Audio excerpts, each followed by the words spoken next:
Good day and welcome to the October Pacific Northwest DEWS Drought and Climate Outlook webinar. My name is Britt Parker and I'm with the National Integrated Drought Information System.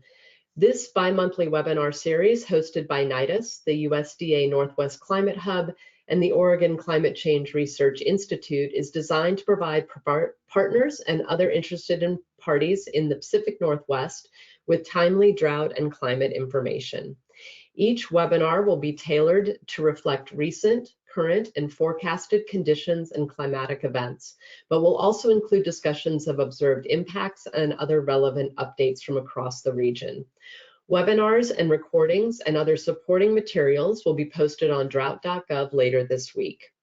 Note that after today's webinar, you'll have the opportunity to provide feedback that will help us improve this webinar series, so please take a moment and tell us what you think. Today's speakers include Larry O'Neill with the Oregon Climate Service, who will be covering the climate recap and current conditions, John Gottschalk with the NOAA Climate Prediction Center, who will discuss seasonal conditions and the climate outlook. We'll then hear from Moji Sadeh with Boise State, talking about fire program analysis, fire occurrence database attributes, physical, social, and biological attributes for improved understanding and prediction of wildfires. And finally, we'll hear from Catherine Hedjevich with the University of California, Merced, and she'll be discussing a new subseasonal forecast in the Climate Toolbox. We'll be using the Q&A box on the right side of your screen for questions during the presentations, and we'll address those and additional questions during the Q&A period after the four presenters. Before we begin the presentations, we want to highlight the partners who make this webinar series possible. The Northwest Climate Hub develops and delivers science-based, region-specific technologies and practical information that will assist agricultural and natural resource managers with climate-informed decision-making in Idaho, Washington, Oregon, and Alaska. Please visit their website to get more information. The Oregon Climate Change Research Institute is a network of dozens of researchers at Oregon's public universities that work closely with other public and private entities. OCRI is housed at Oregon State University and advances understanding of regional climate impacts, adaptation, and cultivates climate-informed communities.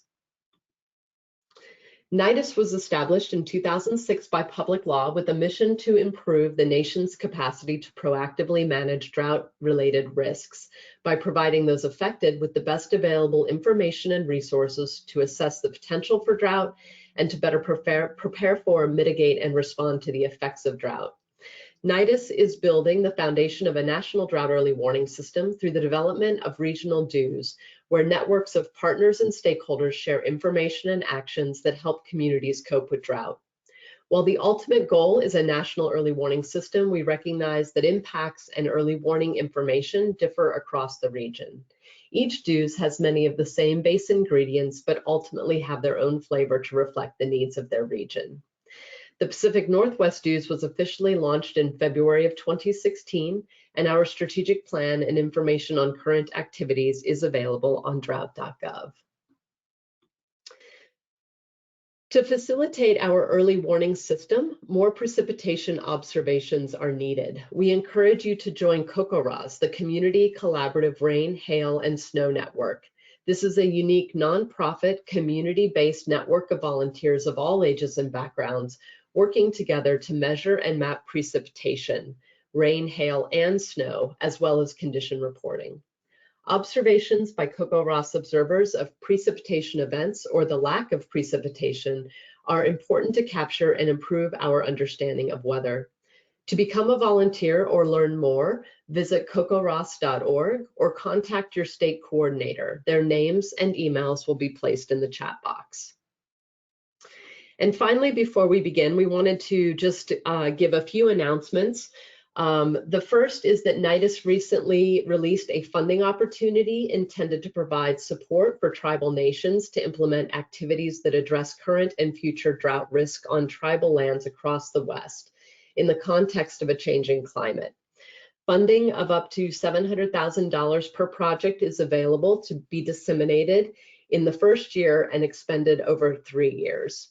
Information on the competition can be found in the link in the chat box, as well as resources for applicants. If you have any questions, please contact me, Britt Parker.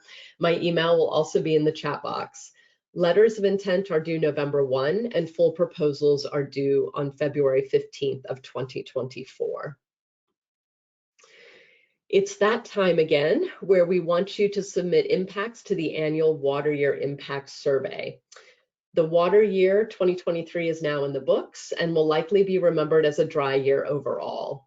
But how were Washington, Oregon, and Idaho impacted? The goal of this survey is to gather information about impacts that occurred and response actions that were implemented during the 2023 water year due to abnormally dry or abnormally wet conditions. And this information will inform the Oregon-Washington water year meeting, as well as the Pacific Northwest water year impacts assessment. We welcome reports of impacts from those working in the water, ag, forestry, fisheries, hydropower, and recreation sectors, as well as tribal, local, state, and federal agency staff that work in these sectors. And in the survey, you can describe impacts associated with both wet and dry conditions for those sectors. So please feel free to access the survey. The link will be in the chat box as well. It's also time for our annual water year meetings. We just wanted to flag that the Oregon-Washington water year meeting will be held virtually the mornings of November 1 and 2, with the goal to share and gather information regarding climate impacts. The meeting will discuss the extended summer of 2023 into fall drought development, or 2022, excuse me, into fall drought development across Washington and Northwest Oregon, and improvement over Southeast Oregon, as well as the rapid spring snowmelt. The Idaho Fall Water Supply Outlook is an annual meeting held to recap the water supply from the previous year and provide climate and water supply outlook information for the coming year. This year, the meeting will be held in person only at the Idaho Water Center in Boise, Idaho on November 14th. Registration links for both webinars will be in the chat box.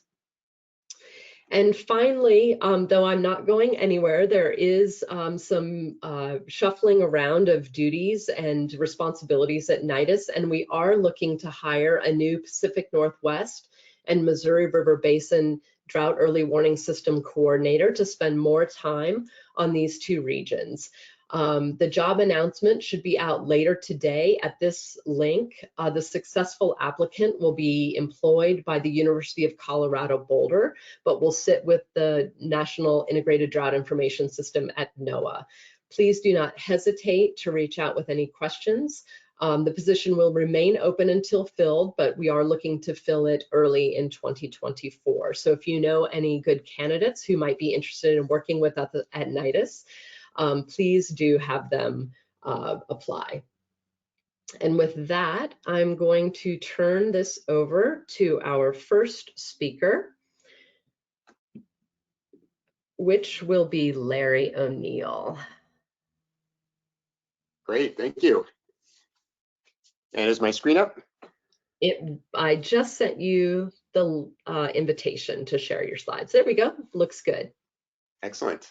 Well, good morning or afternoon, everyone. My name is Larry O'Neill, and I'm the state climatologist of Oregon, and I'm at Oregon State University and the director of the Oregon Climate Service. And today I'm just going to give a condition summary update for the end of summer 2023 and a little bit of perspective on the water year 2023 that we've experienced thus far. And one of the best ways to summarize this is just to take a look at the drought monitor for the Pacific Northwest region, which I have here. And currently, 47.5% of the Pacific Northwest is experiencing some form of drought, or at least moderate drought. And we have a couple regions here that is experiencing D3 or extreme drought, and that is in the South Willamette Valley in Oregon, and then the northern Washington Cascades and inwards towards the Puget Sound area. And then we have a small area in northwest Montana and northern Idaho. So these are kind of three problem regions here. And one thing I want to point out that's going to be a common theme throughout this talk, and has been a kind of a common theme throughout water year 2023, is this dividing line between Medford and Missoula. So we could call it the Medford-Missoula dividing line. here, where conditions northwest of this line are have a lot of drought in it. It's been warmer and much drier than normal this year. And then conditions south of this line, we've had nearly full drought recovery. So many of you may recall that the last few years, we've had some of our most intense drought within the Pacific Northwest in Southeast Oregon and parts of southern Idaho. And this year has continued a trend that we've had the last year or two, where we've had above normal precipitation, great snowpack, and nearly full drought recovery in this area. Unfortunately, north of this line, the drought recovery has either been very small or we've actually gone backwards into more severe drought conditions and spreading over a wider area here. And so the problems areas that, especially over the last 3 months, has been in Western Washington and Oregon, where we've seen very dry conditions that were a lack of precipitation, very warm conditions, and then an early melt out of our spring snowpack, which really have kind of really tanked stream flows and have started to stress water supplies in this region. And then we've also had this other area in western Montana and northern Idaho and parts of eastern Washington that have experienced kind of these ongoing drought conditions from lack of precipitation over the last couple of years. And so these are kind of the two regions I'll touch on a little bit more throughout the talk here. And just to take a look at the change in the US drought monitor. So this is for the last 8 weeks, so approximately since the last DEWS webinar we've had. And the warm colors here indicate degradations in drought severity in the US drought monitor. And then the cool green colors are drought improvements. And so we've had about 1 or 2 class degradations within Western Washington and Oregon. And then we've had some continued improvements throughout Southeast Oregon, parts of Idaho, and thankfully Western Montana. Now, just to go back to the start of the calendar year, I thought it's good perspective to see where we've been going with this. We've got this line, this Missoula to Medford line here. So everything south of that, we've had a lot of drought improvements and depictions, including a 4-class improvement in Southern Oregon and Lake and Harney counties. But north of this line, we've had 2 to 3 class degradations and even a 4-class degradation in northern Washington. And so drought conditions have really taken a turn for the worst, unfortunately, in this region. So over the last 90 days, what has the precipitation done? And mostly over the Pacific Northwest, we've actually had a little bit above normal precipitation, especially in eastern Oregon and southern Idaho and parts of Montana. And so this is good news so far. However, while this rain is really welcome, this time of year is typically the driest, climatologically speaking, through the water year. And so this precipitation really does not go very far to ameliorate the long-term drought conditions that we're experiencing in the Pacific Northwest. One way to look at that is to look at the total precipitation anomalies since January 1st. And so this map here, the warm colors show precipitation deficits, and the green colors show precipitation surpluses compared to the 1991 to 2020 mean. And in much of the northern part of our Pacific Northwest, we've had large regions that have had less than 70% of their average precipitation since January 1st of this year. And this is really driving our droughts. This is really kind of one of the main drivers of the droughts severity that we're seeing at this point. Also in Western Oregon, we've had some areas that are less than 70% of average, but most of the region has been definitely less than 90% of average. So even though we had that great snowpack, we haven't had very much water with the total precipitation throughout that. On the flip side, Southeast Oregon and Southern Idaho and parts of Southern Montana are doing really well for this year, getting some precipitation surpluses, which are really helping to ameliorate some of our long-term precipitation deficits that we've accrued over the last few years. And this can be, the improvements are really evident in the reservoir levels, especially in Eastern Oregon, where they were nearly dry a year or two ago, and now they're brimming full, and we have very good water supply. We had low irrigation demands, and so it was really kind of a good drought recovery that we've had so far there. So where we ranked precipitation-wise in the, this is just kind of a broad level, state level ranking of our precipitation. So the left column here shows the June, July, and August, so our meteorological summer conditions. And in all three states, well, Idaho and Montana were a little bit wetter than normal. So they're 25th and 35th wettest months respectively in the data records. But Oregon and Washington have been a little bit drier summer. Oregon, not so much. It was their 44th driest. But Washington was their 16th driest, and they've statewide had a precipitation deficit of about 1.67 inches. And if we go to the calendar year rankings, Washington experienced their 14th driest calendar year on record so far with a -5-inch precipitation deficit. Oregon has also been a bit drier, but not as bad as Washington at the 47th driest. And then both Montana and Idaho, at least statewide, have been just nearly at their normal levels or median levels here. So, which is very good news there. So the temperature anomaly the last 90 days, so it's been warmer than normal. Most summers are these in these years now. And so wide over nearly the whole region, we've had about 2 to 4 degrees warmer than normal, especially in Montana. And as you go further east into the Midwest, and statewide average temperature rankings for the summer, we've all states experienced one of the warmest summers with at least 2 degrees Fahrenheit warmer than normal in Idaho and Montana. And that was their 16th and 17th warmest respectively. In Oregon and Washington, the summer was actually quite a bit warmer. So Oregon was about 3.3 degrees Fahrenheit warmer and Washington 3.5 degrees. And this ranks as their 7th and 5th warmest respectively. September has actually been a little bit cooler with the exception of Montana, where there's the heat wave that's affecting or much warmer than normal September in Montana and further east at plus 4.7 degrees Fahrenheit. So it's one of the warmer Septembers on record here. Now this summer, one of the things that really struck me this summer is how persistently warm it's been throughout the 2023 summer in the Pacific Northwest. And one way you can view that is looking at the number of days where the daily maximum temperature was above 80 degrees Fahrenheit during 2023. And I just took a smattering of stations in all 4 states in Oregon, Washington, Idaho, and Montana. And many of these stations had their most number of days where the daily temperature reached above 80 degrees Fahrenheit this year. So even in Eugene, 104 days in 2023, which really shattered their record, but their previous record. And many other stations had either their most number of days or they're tied with their most number of days. So basically what this means is we didn't have really the big high-level heat wave events like we had in 2021, but it was just persistently warmer than normal. And so this has really driven enhanced evaporative demand off the landscape throughout the summer.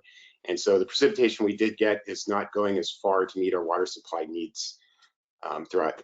And one way you can see that is through, we have a drought index that does this. So this is called the evaporative demand drought indicator or index. And this just shows how much more than normal that evaporation has been on the landscape. And so this is for the last 6 months. And so all the warm colors here indicate excess evaporation. All the cool colors indicate less evaporation than normal. And we can see once again this Missoula to Medford line in the Pacific Northwest. So north of this line, we've had much higher evaporative band than normal. And below that, we haven't had as much here. And so this has been a really true double whammy since north of this line, we've had precipitation deficits coupled with excessive evaporation. And so this has really been a very concerning trend for us, especially for the drought categories.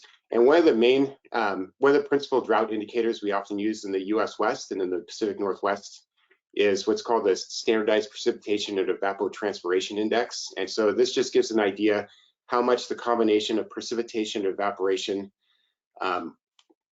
combine to give us our net water balance at the surface. And in this map, so we see again the Medford to Missoula line. So all the warm colors here indicate drought conditions essentially, and then below south of this line are wet conditions essentially. And so north of this line, it just shows the colors here approximately corresponds to the drought indicator. So we have a lot of extreme droughts by this drought index here. And this seems to actually correlate very well with some other drought indices, such as stream flows, as I'll show in a second. But this, this is kind of one of our primary drought metrics that we use for the Pacific Northwest. And finally, I want to get just a little bit into the hydrological drought. So looking at stream flows here. So I've talked a lot about the meteorological drought development. This just shows a time series for this year. So 2023, going from January to December, of the average runoff combined with all the USGS streamflow gauges in the Pacific Northwest here. So that's what this black line shows here is the time series. So higher values mean more runoff, so more water going to the stream gauges over time. And then the colors just show the range of conditions that we've experienced historically. So brown is as low runoff, blue is very high runoff, and green is kind of the normal range of runoff. And so much of the summer, the Pacific Northwest is experiencing below average stream flows persistently. And so we've been kind of in this much below normal range since June for the Pacific Northwest on average. And then we actually set a daily or monthly record low in September, middle of September here for the Pacific Northwest. So we had a lot of stream flow gauges that were near or at record lows, especially in Western Oregon and Washington throughout here. And then we've rebounded somewhat with some of the wet conditions we've experienced the last couple of weeks. And so part of the reason we had this summer, this really dry summer as far as stream flows goes, is that we've had early melt out of the snowpack in April and May. And so you can see that we had anomalously high stream flows and runoff during those months. But once the snow was gone, the water source was gone, and so the stream flows kind of really receded rapidly going into summer.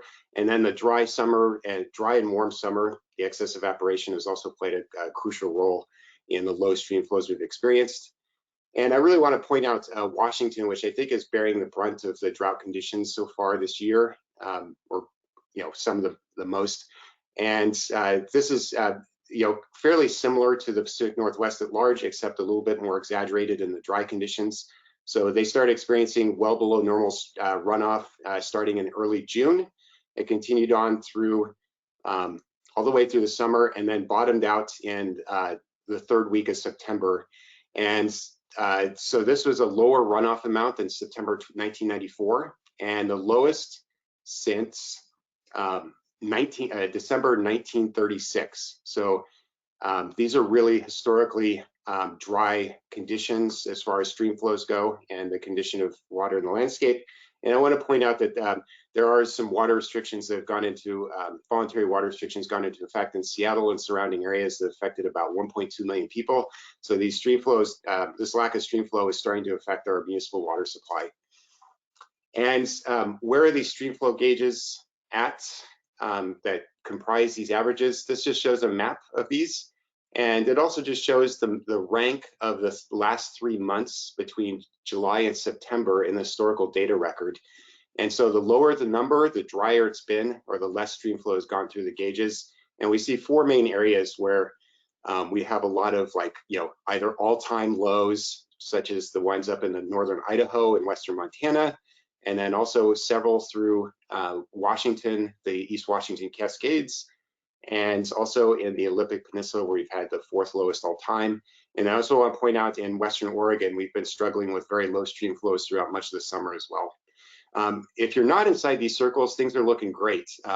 Much higher than normal runoff in a lot of these in Idaho and Eastern Oregon and some parts of Eastern Washington, which have helped restore much of the reservoir volume that we've critically needed through here. So just to summarize, while the past 9 days are wetter than normal across much of the Pacific Northwest, it has done little to ameliorate our substantial year-to-date precipitation deficits across much of the region.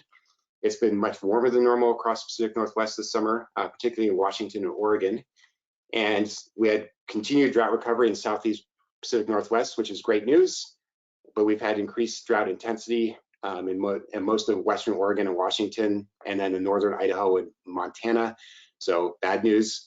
And stream flows and total runoff has been historically low at several places draining the coast, Cascade and Coast Ranges in western Washington, Oregon, and northern Idaho and Montana. And then a lot of this has been just driven by substantial excess evaporation and early snow melts that we experienced earlier in the year. So thank you very much. Great, thank you so much, Larry. At this point, I will go ahead and turn it over to John.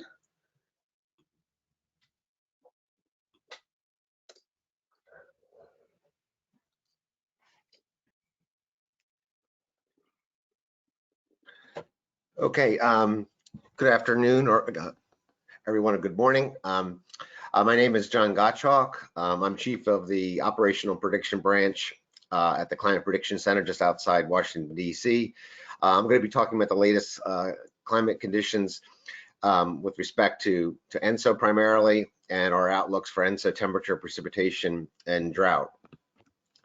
So focusing on the Pacific Ocean with the El Nino event, I think pretty sure everyone's aware of the pretty strong El Nino event that we have going on right now. The plot on the left shows the average ocean surface temperatures or sea surface temperature anomalies or departures from climatology or normal. And focusing in the middle of the plot, clearly can see the warm shades along the equator, pretty large area of 1 to 2 degree constant positive anomaly or warmer than normal water from just west of the date line, which is that vertical line on the plot there, and all the way to the South American coast, where some of the departures from normal are or greater than 3 degrees above normal, 2 to 3 degrees above normal in that region. Generally, warmer water is also evident across much of the North Atlantic Ocean and the North Pacific Ocean in areas near Alaska. On the right-hand side is a cross-section along for the equator with depth in the ocean. So as you go look further down into this plot here on the right is where you have you're going down into the ocean. The warm colors indicate positive ocean temperatures, and the blue colors indicate core of the normal ocean temperatures. And so you can see pretty clearly across much of the top layer of the ocean, at least through in many areas in the West and Central Pacific, down to almost as much as 200 meters below the surface. We have a surplus of warmer than normal water, and to a little bit lesser extent in depth, but larger magnitude, down to about 100 meters in the east central and eastern part of the Pacific Basin. And the reason this is important because these warmer than normal ocean temperatures tend to be a precursor for maintenance of an ongoing ENSO event, in this case an El Nino event, and in some cases can promote further strengthening moving forward. And so there's generally warm water both at the surface and at depth across much of the tropical Pacific. The outlook for the official outlook for the El Nino event moving forward is shown here. As one might expect, very high odds or near certainty for the El Nino event to continue. Probabilities don't drop below 90% for El Nino until the February, March, April season, which the season is on the x-axis here. They do decline gradually after that to greater than 60% for April, May, and June, and then only in May, June, and July, the last set of bars on the right is when ENSO neutral is favored. So we're under certainly an El Nino advisory, and this event is favored to continue through the spring of 2024. With respect to the strength, right now we're currently we measure or use as guidelines a Central Pacific equatorial Central Pacific index box area ocean surface temperatures. There's several of them, but one that we often look at is what's called Niño 3.4. And we use those averages when they get above 0.5 degrees on the positive side. We tend to, it tends to indicate a weak El Nino event, greater than 1.0, a moderate event, and greater than 1.5 C. On the upper right of that figure would be a strong event. And so these are the probabilities for each season, target season, as shown in the left-hand red box, increasing in time, going forward in time as you go down the plot. And you can see for the strongest category, greater than 1.5 C for the Niño 3.4 region, probabilities are quite high, very high, even extending well through the December, January, February period. And this is just for a strong El Nino event of greater than 60%. They decrease thereafter. Based on some of the model forecasts that are not shown here, plus the observational data that I just showed deeper in the ocean, there is some potential for further strengthening of the event as we enter and proceed through the winter season. But even a slightly stronger event than what we have now, there's no necessarily guarantee or linkage to the strength of the impacts. Impacts are more likely from a weak to a stronger El Nino event, but in general, those average impacts, the stronger impacts are not necessarily for a strong event and vice versa. So on this kind of just shows the dilemma we have with respect to precipitation for, and so in general for the Western U.S. What's shown here is U.S. winter precipitation during all the El Nino events since 1950. Including the most recent strong event, 2015 to 16 in the upper left. The first row there, I know these are small, the first row there and the first two on the second row are what we would consider strong events, meaning greater than 1.5 degrees C for 5 overlapping seasons, 3-month seasons. And if you look at those, you can see quite a bit of variability for the Pacific Northwest. Again, I know it's a very small areas, but some areas quite wet. For example, for the Pacific Northwest coast, others for the entire West Coast, and then other areas further on the second row actually drier than normal conditions and more and a mix. And that certainly continues as you get through the moderate and weaker events going through that figure. But the point we're trying to make with respect to the precipitation, really for much of the West and the Pacific Northwest also, the precipitation departures can be highly variable with every El Nino event is different and the impacts are certainly different, and the precipitation totals for the winter season can be quite different. The plot on the right shows the December, January, February snowfall departures during all El Nino events, and they tend to primarily favor below normal snow for some areas of, let's say, the Northern Rockies, as indicated by the brown and orange or red shades, but you can see it's quite variable. It's not overwhelmingly one way or the other, as per se, looking further to the east across the Great Lakes and Northern Plains, where there seems to be more of a consistent signature. Some of this is related certainly to topography, but there is some tendency for that, mainly because of somewhat drier conditions and also in some areas warmer than normal conditions. So moving into the outlooks, first on a very short time scale, in the very short time scale later this week and into the week 2, which is our days 8 through 14, 8 days 8 to 14 forecast. It's going to be quite a bit of an Arctic outbreak, cold air outbreak for much of the Northern Rockies, parts of the Pacific Northwest and Northern Plains in the 6 to 10 day period. It's not shown here, but it's going to be quite cold for this time of the year in some of those areas. For the week 2 outlook, what's shown here, the favorable below normal temperatures tend to ease and more centered in the north central U.S. with warmer temperatures for parts of the Oregon coastal area. Precipitation wise, generally favoring modest odds for above normal precipitation for this period, which is October 30th through November 5th.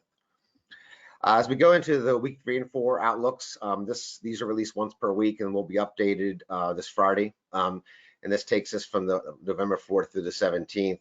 And pretty modest signals, which is often the case for the week 3 and 4 period. For the Pacific Northwest, just a slight tilt for southern areas shown in the upper left.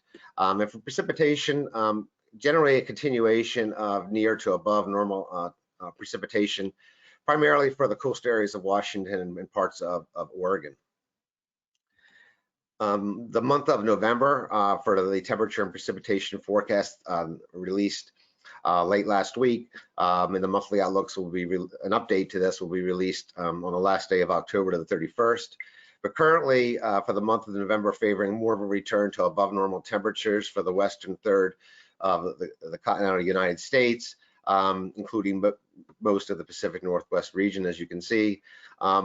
Did not have much consistency or stronger climate signals with precipitation, so the forecast for the Pacific Northwest region for the month of November as a whole are equal chances for below, near, or above normal precipitation at the current time. We hope by the end of the month we'll have a little bit more definitively to make a forecast one way or the other. And moving to the seasonal outlooks first for the November, December, January period, again, favoring above normal temperatures for much of the northern half of the U.S.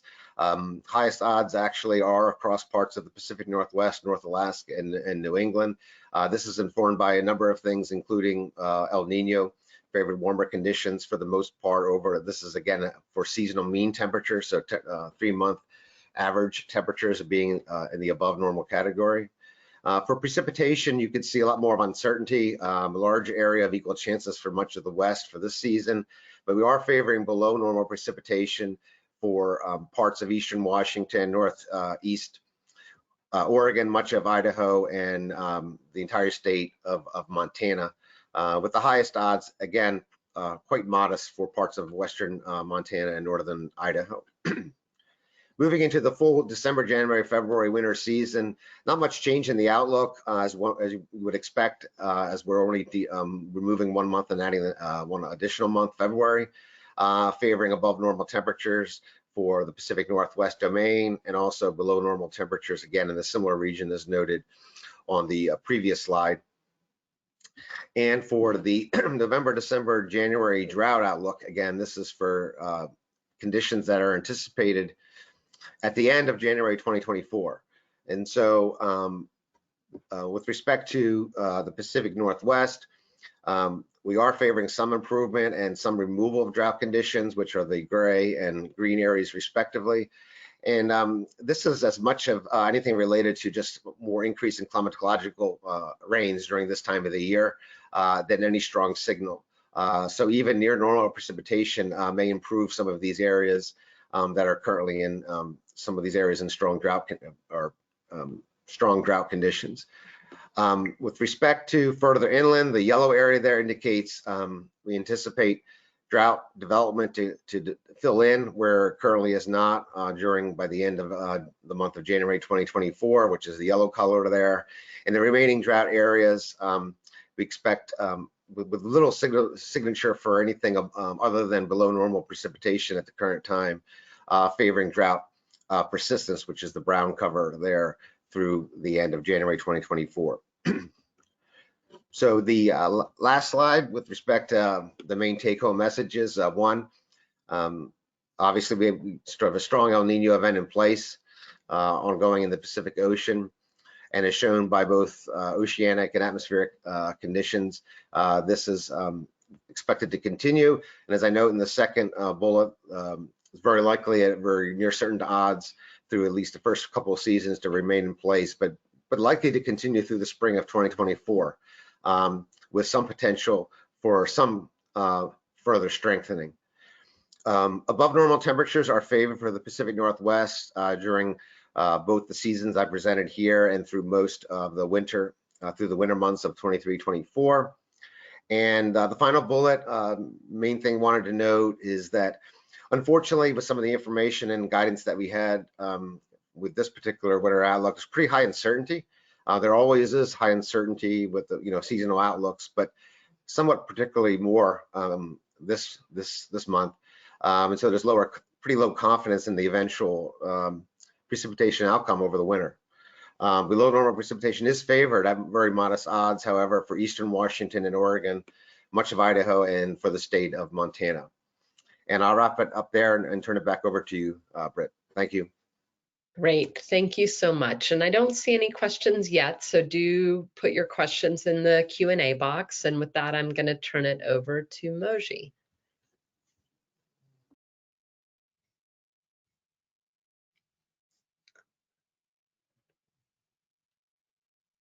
Oh, can you hear me now? Yes, we can. Thank you. Perfect. Thank you so much. Thanks for the invitation. Today, I would like to talk about the new data set that my group, in collaboration with a lot of colleagues, including Erika Fleischman, John Abatzoglu, and many others, have developed on physical, social, and biological attributes for 2.3 million fire incidents from 1992 all the way to 2020. Now, we've seen so many wildfire disasters in the past couple of years. On left, you see a scene from the Camp Fire 2018, in California. On right, it's the 2021 Marshall Fire in Colorado, both of them very disastrous. There was another one in Lahaina in this year. But many of these wildfire disasters are preventable. And one approach to prevent them is basically to predict when and where that next wildfire can happen. And if this human caused, we can either prevent it from happening, like prevent the ignition from happening, or if it is natural, then we can think about the response to that wildfire. We can model when and where wildfire ignitions can happen, because there is temporal and spatial structure to wildfires. This here shows, in red, shows all the human ignitions during the year. Well, this is 1992 to 2017, all the wildfires that have happened. You can see that there is a temporal pattern to this. This is what this is January. This is the July 4th, and then for lightning, we also have a temporal pattern for all of this, and this is for the entire contiguous United States. If we zoom in to different regions, then we can see that that temporal distribution is even more pronounced. And then we also have interannual variability and decadal trends.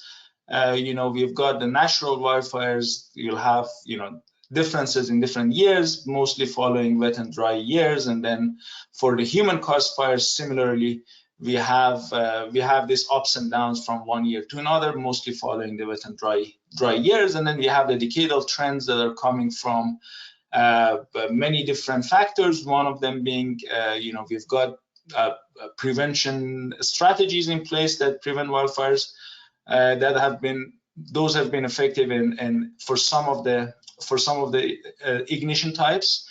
And then we have more and more days that are conducive to large fires, and the fuels are more receptive to ignition. So all of those really dominate the decadal trends that we observe.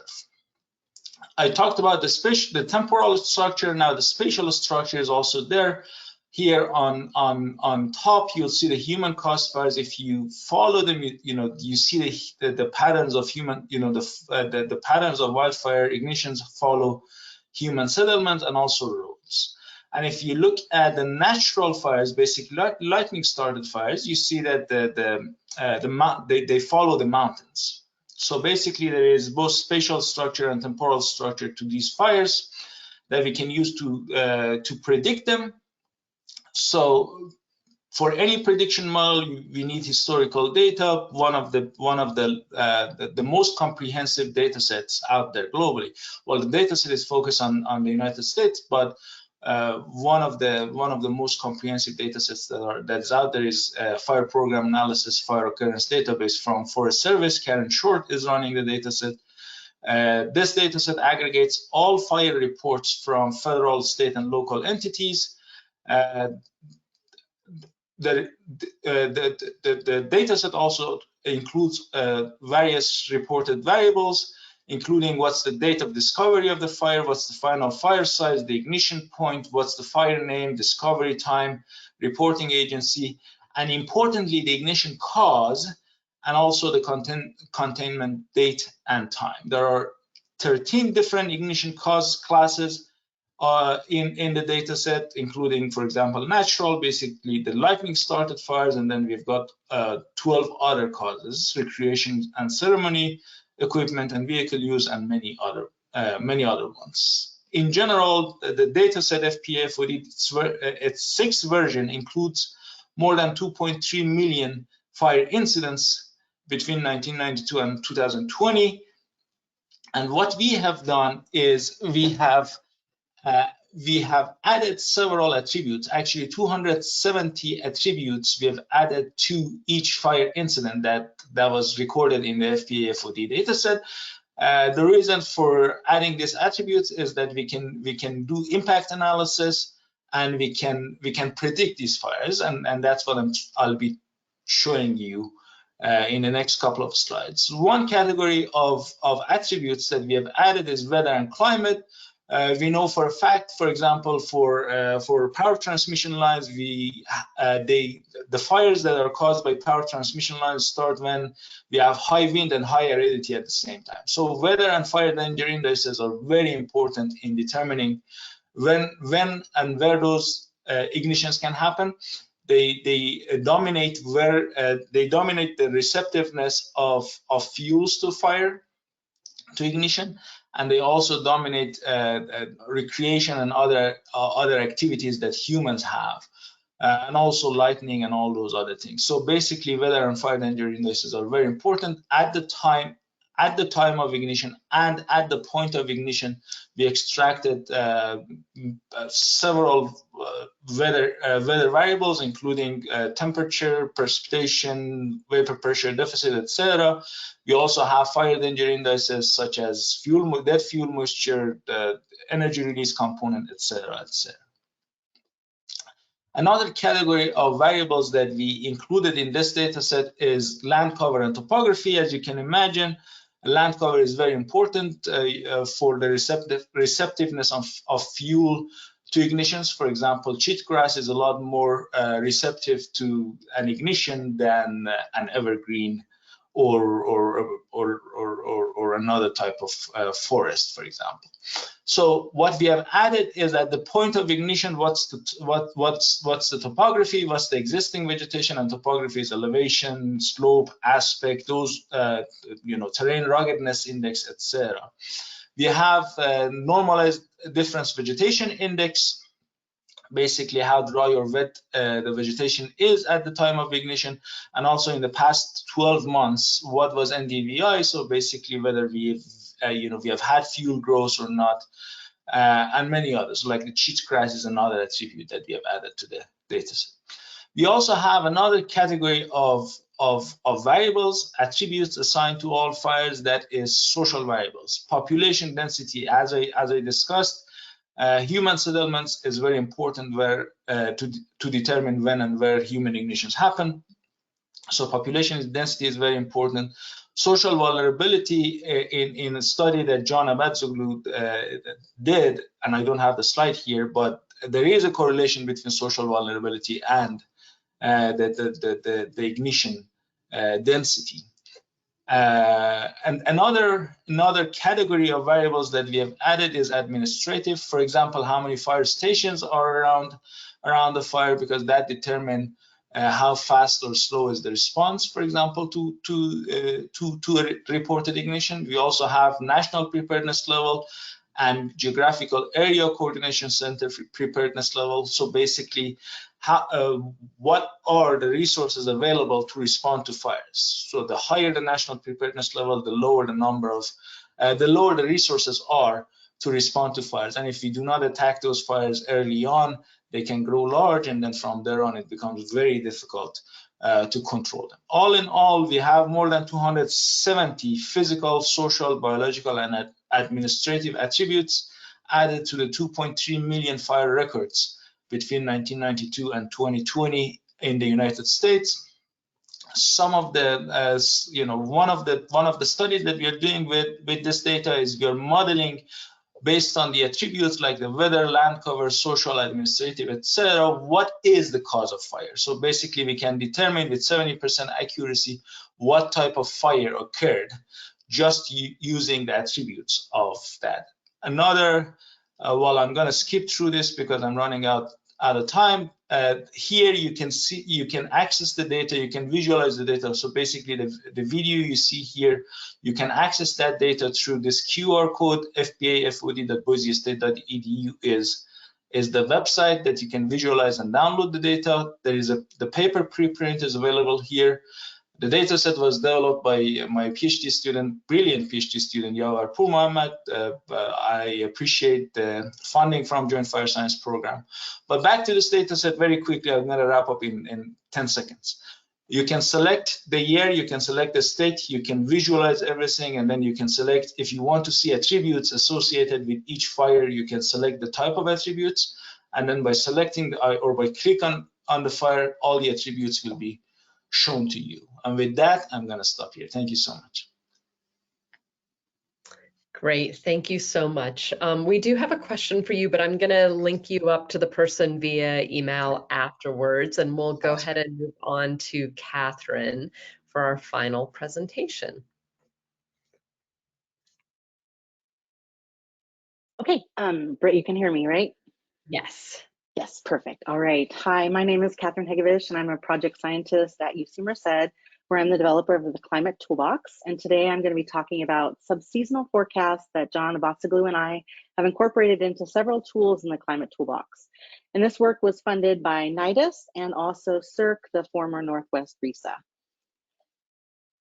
So the Climate Toolbox, which can be found at climatetoolbox.org, we have over 20 different tools for looking at climate summaries on different timescales, from past observations to subseasonal forecasts for the next 1 to 4 weeks, to seasonal forecasts for the next 1 to 7 months, and finally climate projections through 2100. And so the subseasonal forecast data in the toolbox is an experimental research product from John Abotsoglu's group at UC Merced. And this data utilizes raw data from NCEI's CFS operational forecasts, which are produced every 6 hours. And we extract 48 ensemble forecasts from these data using the last 3 days of forecasts. And what we do at UC Merced is we enrich this raw data by downscaling it, which is to interpolate it and then also bias correct it to the statistics of the GridMet data set, which puts the new data on 4-kilometer grids. And this gives us variables such as temperature and precipitation. And then we also derive other variables such as vapor pressure deficit, potential evapotranspiration, and eddy. And finally, we run this data through the National Fire Danger Rating System model to create fire danger metrics such as the energy release component and these other ones as well. And then to gauge how we can trust these forecasts, we performed a hindcast skill analysis, which is published in Atmospheric Science Letters. And in this study, we took hindcasts from the CFS reanalysis data and forecasts from the CFS data. And we computed skill metrics like the correlation of anomalies and the ranked probability skill scores. And what we found, here's some maps and graphs to show some illustrations of what we found, was that skill varies by season, skill varies by variable, and it degrades with lead time. But most of the contiguous USA actually has good skill into weeks 2 and 3. So this is something that we can use, and this is a product that we can use in our tools.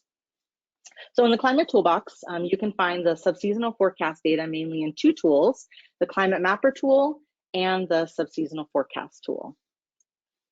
So in the Climate Mapper tool, you just need to select the time scale of subseasonal forecasts. And there's a whole list of, under climate, there's a whole list of variables that you can choose from. Here on the map, I'm showing the precipitation anomaly as a % of the mean from these past years. And you can see over the Pacific Northwest, you can see areas of normal precipitation, below normal precipitation in shades of brown, and above normal precipitation in shades of green, where white is a forecast for normal precipitation. And I've highlighted on the map a location here in Mount Vernon, Washington, north of Seattle, where the median forecast over the 48 ensembles is 70.9% of normal for these next 2 weeks. And so you can select also from the tool, you can select to look at a range of weeks from the 1 to 4 weeks. And then also in looking at Mount Vernon, I can switch over to fire danger and look at some metrics related to fire danger. And I know we're a little bit later in the year to be looking at fire danger, but this is something maybe we can use for next year as well. And so we can look at the energy release component. Here, we can look at model agreement with the % of the 48 ensembles that have forecasts in a certain category. And so what I choose then is you can choose from this drop down, you can look at different categories. And so I'm looking here on the map at the above 90 percentile in energy release component, which represents very dry vegetation conditions. So these are the % of models from 0 to 100% that are agreeing that that location has above 90 percentile vegetation dryness. And so we can see here that Mount Vernon, the models agree pretty well on Mount Vernon and this whole cloud of region above North Seattle, that the forecasts for the next 2 weeks are going to be still very dry for this region. So second, the other tool that has subseasonal forecasts is the subseasonal forecast tool. It looks like this. And you can see here, you can select some different views. So the first view that you can look at in this tool to look at subseasonal forecasts is you can look at daily forecasts. And here I'm showing the forecast of cumulative precipitation over the water year starting from October 1st. The purple shading represents historical percentile ranges. The black line is the historical mean. And so you can see for Mount Vernon here, where the pink lines are all of the 48 forecasts and the red line is the median of the forecasts. The red line is below the historical mean for all 4 weeks, indicating just how dry this area is. The second view you can see in the subseasonal forecast is you can look at weekly forecasts on box plots, where here the pink lines are these historical medians, and the box plots show the range of the 48 forecasts for the 48 ensemble members for those weeks. And again, you can see that the forecasts are below the mean, the historical means for all 4 weeks. And the last view is to look at daily categorical forecast. And this is a new kind of visual where you can see that same cumulative forecast of precipitation in 6 different categories. So you can look at forecasts that are for below the 10 percentile or above the 10 percentile in cumulative precipitation since the start of the water year. So, so you can see that on each forecast day, you can see the certain percentage of the 48 ensembles which indicate one of these categories. So for example, for Mount Vernon, you can see that for week 1, it's mostly in the peach here, which is the 30 to 50 percentile. Most of the models are agreeing that that's what the forecast is for the cumulative precipitation. Whereby the second week, the models are more agreeing on this solid pink, which is the 10 to 30th percentile. So that indicates that the models are forecasting that the second week is going to be drier than the first week.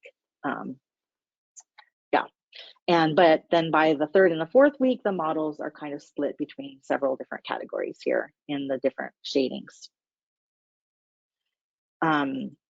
So another view, a feature that you can look at in this categorical forecast is you can look at just the fire danger indices. So we can look at energy release component. And this also, the daily forecast, you can see that the forecasts for Mount Vernon here are mostly the solid pink, which is the above 90 percentile in the energy release component. We saw this on the map before for Mount Vernon, that the models were agreeing that this was the forecast. And another view that's probably more useful in like the May through September fire season is that we can, instead of just looking at forecasts of dryness that are particular to this time of year, we can cast those measures of dryness compared to all years, all days of the year, and see how this dryness translates to fire danger. And so we have categories here of low, moderate, high, very high extreme fire danger.